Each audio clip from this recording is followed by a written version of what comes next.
नमस्कार दोस्तों, welcome back to our channel. आज मेरी स्टोरी का नाम है द वुडन बाउल।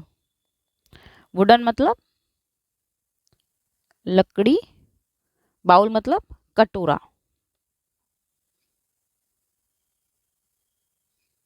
कटोरी भी कहते हैं इसको, लकड़ी का कटोरा। तो स्टोरी का नाम क्या है? द वुडन बाउल, लकड़ी का कटोरा। स्टोरी को मैं रीडिंग करूंगी, इंग्लिश और हिंदी दोनों एक साथ। डिफिकल्ट वर्ड्स जो होंगे वो भी क्लियर करती जाऊंगी।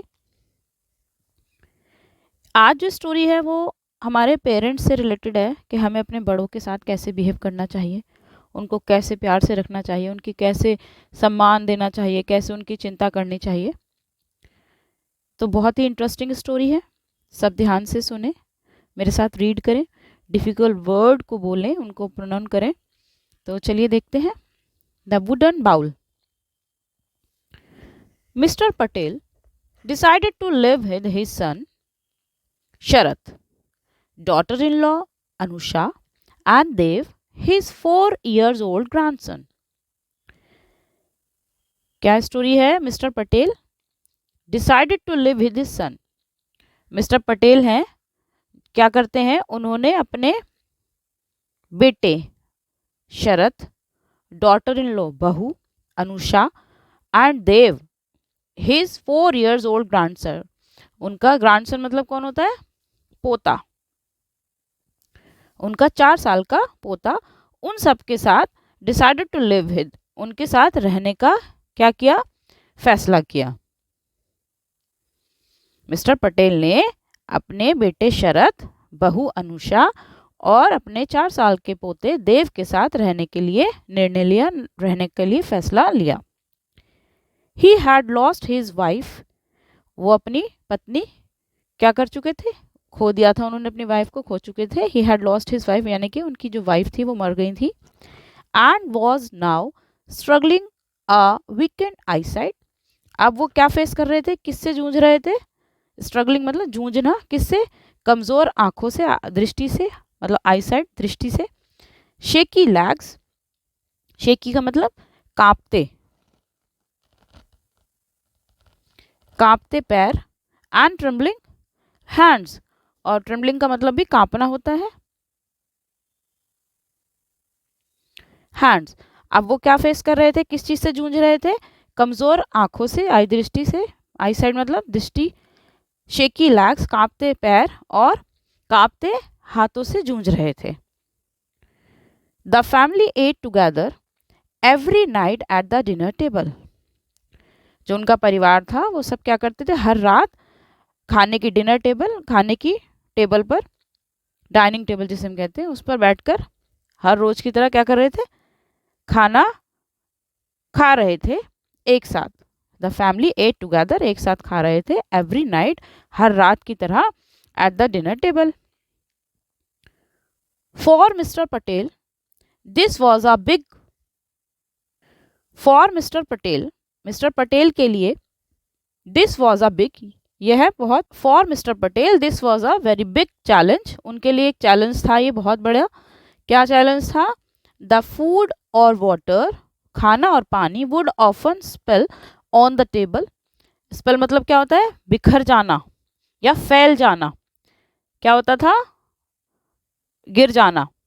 या तो क्या होता था, कभी तो उनके वो टेबल पर खाना गिर देते थे, ऑन द टेबल पे बिखर जाता था। हिज क्लोथ्स, कभी कपड़ों पर, ऑन द फ्लोर, और कभी फर्श पर गिर जाता था। स्पेल का मतलब क्या है ना? गिरना या बिखरना। तो ये मिस्टर जो पटेल थे उनके लिए बड़ा चैलेंज था कि द फूड और water would often spell on the table, his clothes and the floor. कि उनके पर क्या था? उनके लिए एक बड़ी चुनौती थी कि खाना या पानी जो होता था कभी तो मेज पर, उनके कपड़ों पर, एंड द फ्लोर, और फर्श पर गिर जाता था। Every now and then he broke a dinner plate और अ सूप बाउल। और इतना ही नहीं, और क्या हो जाता था? एवरी नाउ एंड देन मतलब कभी कभार, कभी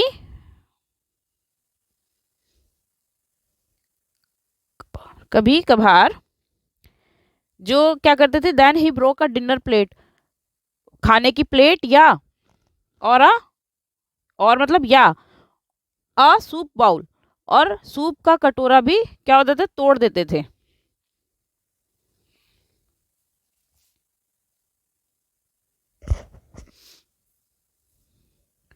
Sharath and Anusha often got into heated arguments regarding Mr. Patel's messy habits.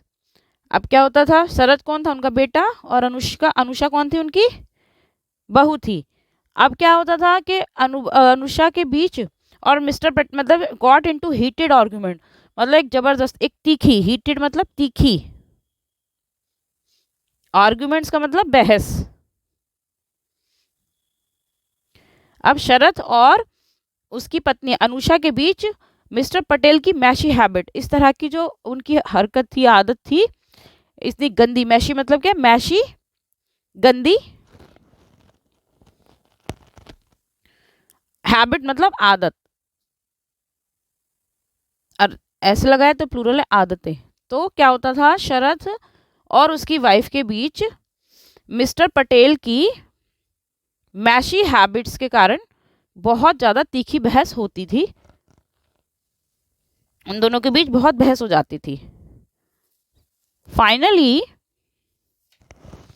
Finally they arranged a small table in the corner for him. Finally मतलब आखिरकार उन्होंने क्या किया, अंत में उन्होंने क्या किया, हिम मतलब किसके लिए लगाया, पटेल के लिए, मिस्टर पटेल के लिए उन्होंने स्मॉल टेबल अरेंज कर दी कॉर्नर में, मतलब एक कोने में एक छोटी सी मेज की व्यवस्था की। And served his food in a wooden bowl, और उनको कैसे खाना देने लगे थे, एक वुडन बाउल मतलब लकड़ी के कटोरे में उन्हें खाना परोसा जाता था। दोनों ने क्या किया, उनके लिए एक कॉर्नर पे, एक कोने में उनके लिए एक छोटी सी मेज की व्यवस्था कर दी, और उस पर एक वुडन बाउल, लकड़ी के कटोरे में उनको खाना परोसते थे। Mr Patel was very hurt but he tried not showing it. अब बेचारे मिस्टर जो पटेल थे, उन्हें इस चीज़ से ना बहुत ही आहत मतलब दुख हुआ, बहुत ही आहत हुए, बहुत ही दुख हुआ उन्हें। But he tried not showing it, लेकिन उन्होंने क्या कोशिश की, उसे ना दिखाने की, कि उन्हें मतलब किसी को ये ना पता चले कि भाई मैं इस बात से परेशान हूँ या मुझे इस बात से दुख हुआ कि मेरे को एक अलग से मेज दे दी गई, एक अलग से लकड़ी के कटोरे में खाना दिया जा रहा है। वो इस बात से बहुत ज़्यादा दुखी हुए, लेकिन उन्होंने क्या कोशिश की कि किसी को भी दिखाने की कोशिश नहीं की। However Dev could notice that his grandfather's eyes would be wet.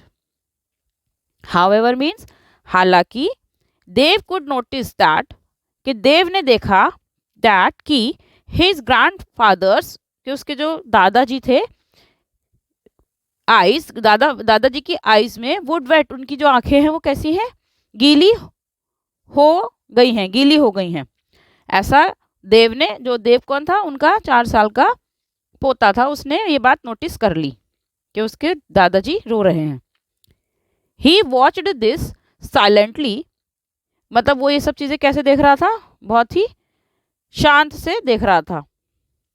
Day after day with a lot of सोरो इन हिज हार्ट।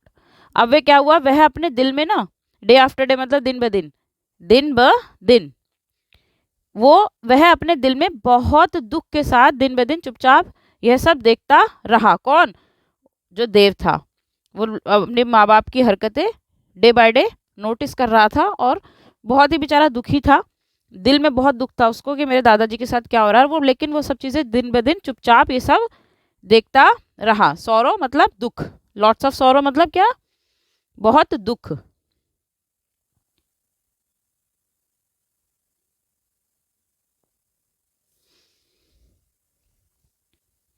अब आगे क्या होता है, it was Sunday and Dev was busy doing some work in his room. It was Sunday मतलब रविवार का दिन था, and Dev was busy doing some work in his room, और जो देव था वो अपने कमरे में कुछ करने में क्या था, बिजी था, व्यस्त था। His parents went to call him for lunch. उसके माता पिता ने उसे दोपहर के भोजन के लिए क्या किया, बुलाने के लिए गए। His parents went to call him for lunch, उसके माता पिता उसके रूम में उसको दोपहर के खाने के लिए बुलाने के लिए गए। As they approached his room they heard sounds of wood being sawed। मतलब क्या हुआ कि उसके माता पिता उसे दोपहर के खाने के लिए बुलाने गए। एज दे अप्रोच, जैसे ही वे उसके कमरे, हिज रूम, इसके कमरे के पास पहुंचे, दे heard sound of would being sawed, उन्हें क्या सुनाई दिया, उन्हें लकड़ी के काटने की आवाज क्या हुई, सुनाई दी। Opening the door quietly, Sarath and Anusha were surprised to see Dev making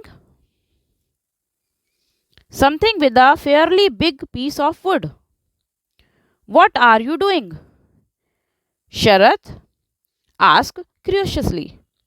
मतलब क्या हुआ कि जैसे ही ओपनिंग द डोर क्वाइटली, बहुत ज़्यादा उन्होंने क्या किया, दरवाजे को बड़ा चुपचाप दरवाजा खोला। Sharath and Anusha were surprised. Opening the door quietly, उन्होंने दरवाजा चुपचाप खोला। Sharath and Anusha were surprised to see, वो दो शरथ और अनुषा जो थे बहुत ज़्यादा चकित हो गए या आश्चर्यचकित हो गए। To see Dev making something with a fairly big piece of wood, मतलब क्या किया, शरथ उसे क्या कर रहा था, वो लकड़ी काटने की आवाज सुनाई देने से क्या, वो चुपचाप दरवाजा खोला। शरथ और अनुषा देव को देखकर क्या हो गए, बहुत ही आश्चर्यचकित रह गए। क्या, क्यों उसने क्या करा, लकड़ी के एक टुकड़े से कुछ बना रहा था। क्या कर रहा था वो, कि एक लकड़ी के पीस ऑफ वुड से कुछ वो बहुत ही फाइन कुछ बना रहा था। फिर शरथ आस्क्ड क्यूरियसली, शरथ ने उससे पूछा तुम क्या कर रहे हो। शरथ ने उससे बहुत ही उत्सुकता, इसको क्या कहते हैं, उत्सुकता से पूछा कि भाई क्या कर रहे हो तुम, व्हाट आर यू डूइंग। उसके फादर ने उससे पूछा कि तुम ये क्या कर रहे हो, इस लकड़ी के टुकड़े, मतलब ये क्या बना रहे हो तुम। Dev replied without looking up, 2 bowls papa, 1 for you and 1 for mama. You can eat your food from them when I grow up। Wow, क्या बोला उस बच्चे ने, ध्यान से सुनो, देखो बहुत ही अच्छी लाइन बोली है उस बच्चे ने। देव रिप्लाइड विदाउट लुकिंग अप, देव ने ना बिना ऊपर देखे उत्तर दिया। क्या दिया, 2 बाउल्स, क्या बना रहा है, 2 कटोरे। पापा 1 for you, एक आपके लिए, एंड 1 for ममा, और एक ममा के लिए, माँ के लिए। You can eat your food from them when I grow up। क्या बोला उसने कि जब मैं बड़ा हो जाऊंगा, when I grow up, जब मैं बड़ा हो जाऊंगा तो आप उसमें से अपना खाना खा सकते हो। किसमें, बाउल्स में अपना खाना खाओगे जो वो बना रहा है। The little boy's words struck the parents like lightning। क्या मतलब हुआ कि the little boy's words, उस छोटे लड़के की बातें माता पिता पर कैसे हो गई, word struck the parents like lightning, मतलब बिजली की तरह गिरी। लाइटनिंग मतलब बिजली, जैसे आसमान से बिजली जो गिरती है, बिजली की तरह उनके ऊपर गिरी। उस बच्चे के शब्दों ने एकदम ऐसे लगे, उसके शब्द अपने माता पिता को, जैसे उनके ऊपर बिजली गिर गई हो। Tears weld up in their eyes and started rolling uncontrollably down their cheeks। Tears welled up in their eyes, क्या हुआ उनकी आंखों में, क्या हुआ, एक तरह से मतलब इसको कहते हैं चूचक टाइप, मतलब पानी तैरने लगा। and started rolling uncontrollably down their cheeks, और उनके गालों पर अनियंत्रित रूप से लुढ़कने लगे।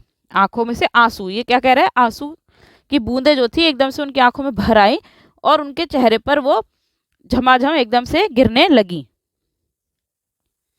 They were dumbfounded, but both knew what they must do। वो दोनों के दोनों क्या हो गए, dumbfounded मतलब अवाक, मतलब एकदम से चुप हो जाना।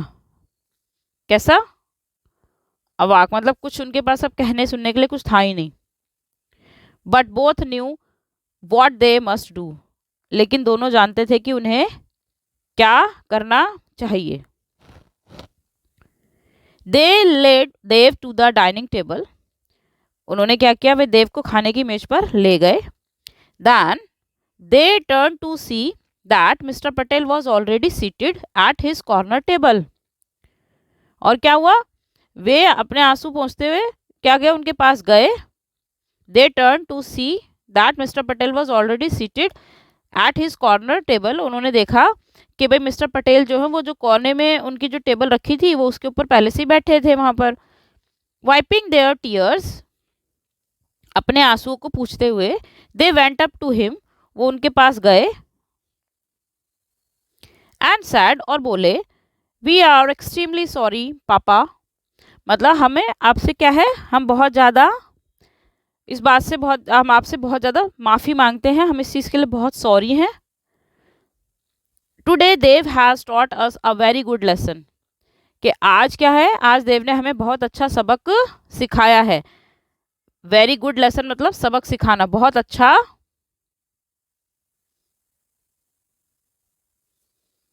सबक सिखाया है। Taught us a very good lesson, हमें बहुत अच्छा सबक सिखाया है। सो सेइंग, ऐसा कहकर या ऐसे कहते हुए, Sharad and Anusha held Mr Patel hands and gently led him to the family dining table. Sharad, ऐसा कहते हुए शरद और अनुषा ने क्या किया, मिस्टर पटेल का हाथ पकड़ा और धीरे से क्या करे, धीरे से उन्हें परिवार के खाने की मेज पर ले गए। They took turns to help him eat and held his glass when he wanted to drink water. उन्होंने क्या किया, they took turns to help him eat, उन्हें बारी बारी से उन्हें खाना खाने में मदद की, और एंड हेल्ड हिज ग्लास, और उनका ग्लास पकड़ लिया, when he wanted to drink water, और क्या हुआ, जब जैसे ही उन्हें मतलब पानी पीने की चाह होती तो उन्होंने उसका ग्लास, उनका मिस्टर पटेल का ग्लास पकड़ लिया कि अब उन्हें अगर पानी पीने की चाह होगी तो उन्होंने ग्लास भी पकड़े रखा कि जब पियेंगे तो हम उन्हें देंगे। फ्रॉम दैट डे, उस दिन से, they not only had dinner together, मतलब उस दिन से वो सिर्फ केवल डिनर ही नहीं करते थे साथ में, but they didn't utter a single word even if mister Patel Brock a glass और अ डिश। और यहाँ तक कि उस दिन से उन्होंने एक साथ रात को खाना नहीं खाया केवल, लेकिन अगर श्री पटेल मतलब मिस्टर पटेल से कोई कुछ भी ग्लास या कोई भी डिश, कोई भी बर्तन टूट जाता था तो वो एक अटर अ सिंगल वर्ड इवन, वो उन्होंने एक भी शब्द नहीं बोला, भले ही मिस्टर पटेल ने चाहे ग्लास तोड़ा हो चाहे बर्तन तोड़ दिए हों। They did everything to make him happy and comfortable, उन्होंने क्या किया, उन्होंने सब कुछ किया, उन्हें किसको, दे डिड एवरीथिंग, उन्होंने सब कुछ किया, टू मेक हिम हैप्पी, उन्हें खुश करने के लिए, और एंड कंफर्टेबल, और आरामदायक करने के लिए, बनाने के लिए उन्होंने वो हर काम किया जिससे वो मिस्टर पटेल खुश रह सके और अपना आप को कंफर्टेबल आरामदायक फील कर सके। बहुत ही अच्छी स्टोरी थी। अब मोरल ऑफ द स्टोरी क्या है, मोरल ऑफ द स्टोरी है, treat your parents and elders with love and concern, means अपने माता पिता और बड़ों को कैसे, विद लव, उनको कैसे उनके साथ रहना चाहिए, उनको प्यार एंड कंसर्न और चिंता का व्यवहार करें उनके साथ, मतलब उनके प्रति चिंता भी दिखाएं और उनको उनके प्रति प्रेम भी दिखाएं। हमारे जो बड़े बूढ़े हो जाते हैं, हमारे जो पेरेंट्स होते हैं, हमें उन लोगों का बहुत ध्यान रखना चाहिए, उन्हें बहुत प्यार करना चाहिए, उनको उनके प्रति हर तरह की चिंता दिखानी चाहिए। तो मेरी स्टोरी का आज मोरल यही था कि हमारे जो बड़े होते हैं जब वो बूढ़े हो जाते हैं, बहुत घरों में होता है ऐसा कि हम उन्हें यूज़लेस समझने लगते हैं, हम उन्हें छोड़ने की कोशिश करते हैं, हम उनका ध्यान नहीं रखते, लेकिन हमें ऐसा नहीं करना चाहिए। हम भूल जाते हैं कि आज हम जो भी कुछ है उन्हीं की वजह से हैं, अगर वो ना होते तो आज हम ऐसे ना होते। तो जो भी सक्सेस जो भी मिलती है, ईश्वर जो देते हैं, वो परमात्मा जो हमें देते हैं, वो माता पिता के आशीर्वाद से ही मिलता है, और हमें उनका पूरा पूरा ध्यान रखना चाहिए। आई होप आप लोगों को मेरी ये स्टोरी बहुत अच्छी लगी होगी। Thank you guys for watching this video. Thank you.